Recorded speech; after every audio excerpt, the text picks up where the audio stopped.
మాతాజీ ఇప్పుడు జపమాల అన్నారు, మామూలుగా అది మెడలో ధరించకూడదా జపం చేసే మాలని? అంటే ఎవరిని చూసినా మేము నిన్న ఆశ్రమం వచ్చిన దగ్గర నుంచి, ఇస్కాన్కి వచ్చిన దగ్గర నుంచి ఒక బ్యాగ్ మీలాగే బ్యాగ్ పెట్టి దాంట్లో మాల పెట్టడం అనేది చూసాము. ఎందుకని మాతాజీ అలా? యాక్చువల్ గా ఇక్కడ మేము తులసి ధరిస్తున్నాము, కాకపోతే చిన్న పూసులు ఇది.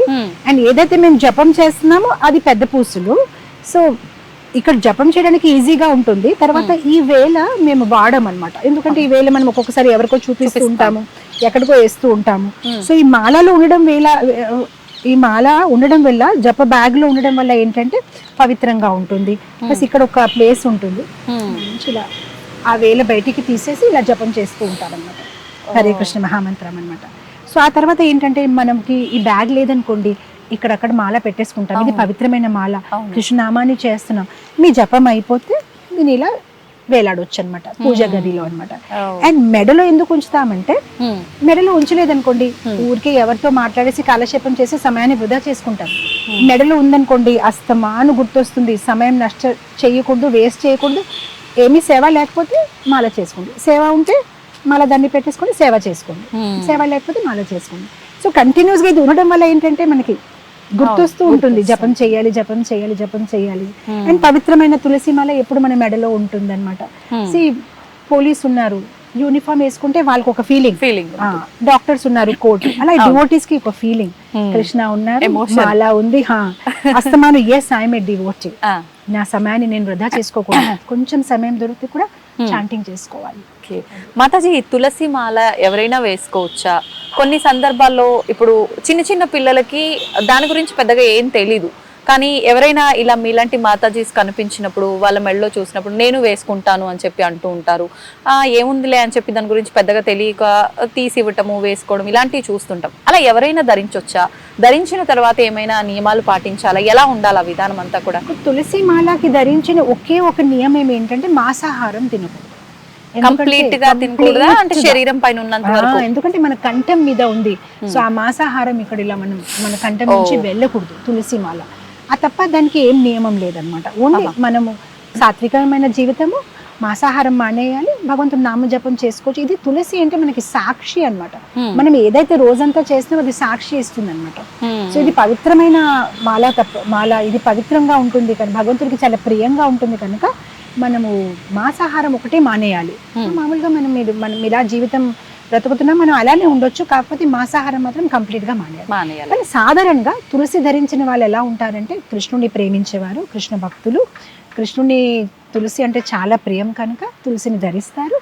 అండ్ ఒక గుర్తింపు, ఎలా అయితే ప్రభుపాదుల వారు అనేవారు, కుక్కకి బెల్ట్ ఉంటే మున్సిపాలిటీ వాళ్ళు తీసుకెళ్లరు, ఇతనికి ఒక ఎవరు ఉన్నారు, మాస్టర్ ఉన్నారు అని తన్ని స్ట్రీట్ డాగ్ ని తీసుకెళ్ళిపోరు.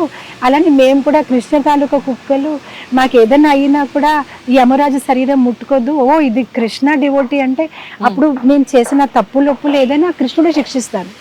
ఎలా అయితే సివిల్ కోర్టు ఉంటుంది, క్రిమినల్ కోర్టు ఉంటుంది, క్రిమినల్ కేసెస్ సివిల్ కోర్టుకి వెళ్ళదు. అలానే కృష్ణ భక్తులు కూడా తప్పులు చేయొచ్చు కదా. అందరు నేర్చుకుంటున్నారు, సాధకులు ఏదో కొన్ని తప్పులు ఉంటాయి, కానీ శిక్షణ అనేది యమరాజు ఇవ్వదు, కృష్ణుడే శిక్షిస్తారు. సో ఇదంతా అదనమాట, ఒక గుర్తింపు, మే కృష్ణకి చెందిన వాళ్ళు అని.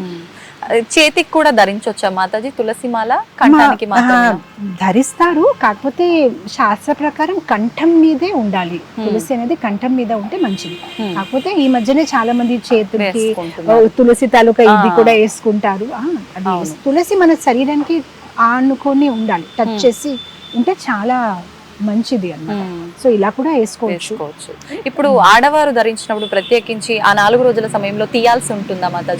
తీయకూడదు. అది మన పార్ట్ ఆఫ్ అవర్ బాడీ అన్నమాట, ఎప్పుడు తీయకూడదు. ఎందుకంటే మనకు తెలియదు ఏ సమయంలో మనకి ఏదైనా అయిపోవచ్చు. ఇన్ఫాక్ట్ కృష్ణ భక్తులు మేమంటే ఇది ఒకవేళ బ్రేక్ అయింది అనుకోండి, అది అలానే ఉంచేసి కొత్త కంటి తీసుకొని అది వేసిన తర్వాత ఈ పాతదే తీస్తాం. అంటే ఆ ఒక్క క్షణం కోసం కూడా తులసి లేకుండా ఉండాలని లేదు. ఎందుకంటే ఆ క్షణంలో మృత్యు వచ్చేస్తే ఇది మాత్రం ఒక పెద్ద పాస్పోర్ట్, వెళ్ళడానికి ఇంకెక్కడ తీసుకుని వెళ్ళిపోరు వేరే గ్రహానికి. ఇది మేము కృష్ణుడికి చెందిన వాళ్ళు. మాతాజీ మీరు ఇందాక చెప్పిన ఒక ఉదాహరణ ఉంది కదా, ఆ పెద్దావిడ లడ్డు గోపాలుడి విషయంలో, నాకు ఒకటి డౌట్ అడగాలనిపిస్తోంది. ఇది క్రాస్ క్వశ్చన్ అనుకోకపోతే, ఇప్పుడు మనం అంటే రక్త మాంసాలతో కూడి ఉన్న శరీరం, భగవంతుడి దివ్య దేహం అంటారు కదా, మరి భగవంతుడికి కూడా హృదయము ఇలా ఉంటుందంటారా? భగవంతుడు ఒక శరీరం సచ్చిదానంద విగ్రహ. ఆయనకి మనలాగా బ్లడ్, పస్సు, స్టూలు, యూరిన్ అలాంటివి ఏమీ ఉండదు. కానీ ఒక్కొక్కసారి భగవంతుడికి మానవ రూపంలో రావడము, లేదంటే ఒక్కొక్కసారి ఆ ఒక ఫీలింగ్స్ మనకు ఆప్యాయత కోసం మనకి దగ్గర రావడానికి ఆయన అలాంటి మేనిఫెస్టేషన్ చేస్తూ ఉంటారు. ఫర్ ఎగ్జాంపుల్, ఒక్కొక్కసారి పిల్లలు నాన్నకి ముద్దు పెడతారంటే ఎలా పెట్టగలుగుతారు? పిల్లలు చిన్నవాళ్ళు, నాన్న ఎత్తుగా ఉన్నారు, అప్పుడు నాన్న ఏం చేస్తారంటే వంగతో ఇప్పుడు ముద్దు పెట్టగలుగుతారు. అలానే కృష్ణుడు కూడా ఆయన పరతత్వం, ఆయన్ని మనం ఏం చెందలేము. కానీ ఒక్కొక్కసారి మన దగ్గర సేవాని తీసుకోవడానికి ఆయన వంగుతారు. ఆ ఒక రూపంలో వచ్చి గుండ, హ్యాండ్, లెగ్స్ అన్ని ఆ ఒక ఇమోషన్స్ స్వీకరిస్తారు. అప్పుడు కదా మనం చూస్తాము ఆ శిశుపాల్ని చంపినప్పటికీ ఆ రక్తం వచ్చేస్తే ద్రౌపది వెళ్ళి సారీతో కట్టడు. అసలు భగవంతుడికి ఏమొస్తుంది, బ్లడ్ రావడం, అలాంటివి అన్ని చూపిస్తారు. సో దాట్ మనం ఆయనతోనే ఒక లవ్ రెసిప్రొకేషన్ చేసుకోవచ్చు. మనలాగా ఉంటేనే కదా మనం మాట్లాడవచ్చు, ప్రేమించవచ్చు, కవగలించవచ్చు. సో మన కోసం ఆయన ఒక లెవెల్ అనుభూతిని కలిగించడానికి, ఆ రిలేషన్షిప్ కోసము ఆయన అలా వస్తారు తప్ప ఆయనకి అదంతా ఏమీ అవసరము లేదు. చాలా సంతోషం మాతాజీ, ఎన్నో మంచి మంచి విషయాలు మాతో మీరు పంచుకున్నారు. నిజంగా కృష్ణుడు అంటేనే ఒక మాయ. ఆయనకు సంబంధించిన విషయాలు ఎంతసేపు మాట్లాడుకున్నా ఇలా సాగిపోతూనే ఉంటుంది.